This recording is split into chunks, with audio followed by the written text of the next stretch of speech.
দক্ষিণী সিনেমার জনপ্রিয় অভিনেত্রী নয়নতারা নাকি তিরুমালা মন্দিরে গিয়ে মাথার চুল উৎসর্গ করেছেন। সম্প্রতি এমন দাবি ঘিরে সামাজিক যোগাযোগ মাধ্যমে ব্যাপক আলোচনা শুরু হয়। ন্যাড়া মাথায় অভিনেত্রীর কয়েকটি ছবি ছড়িয়ে পড়তেই শুরু হয় নানা জল্পনা। তবে ফ্যাক্ট চেকের পর জানা গেছে ভাইরাল হওয়া ছবিগুলো আসল নয়, সেগুলো এআই দিয়ে সম্পাদনা করা হয়েছে।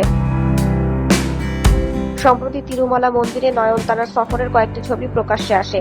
এর পরপরই সামাজিক যোগাযোগ মাধ্যমে তার ন্যাড়া মাথার কিছু ছবি ছড়িয়ে পড়ে। এসব ছবির সঙ্গে দাবি করা হয় টক্সিক ছবির মুক্তির আগে তিরুমালা মন্দিরে গিয়ে চুল উৎসর্গ করেছেন অভিনেত্রী। ছবিগুলো দ্রুত সামাজিক যোগাযোগ মাধ্যমে ছড়িয়ে পড়লে বিষয়টি নিয়ে ভক্তদের মধ্যেও কৌতূহল তৈরি হয়।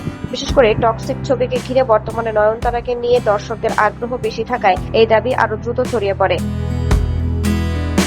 এক্সেও বেশ কয়েকটি অ্যাকাউন্ট থেকে ছবিগুলো শেয়ার করা হয়। তবে ভাইরাল ছবিগুলোর সত্যতা যাচাই করতে নয়নতারার তিরুমালা সফরের মূল ছবির সঙ্গে সেগুলো তুলনা করা হয়। তুলনা করে দেখা যায় ন্যাড়া মাথার ছবিগুলো সম্পাদিত, অর্থাৎ বাস্তবে তিরুমালা মন্দিরে গিয়ে নয়নতারা মাথা ন্যাড়া করেননি কিংবা চুল উৎসর্গ করেননি।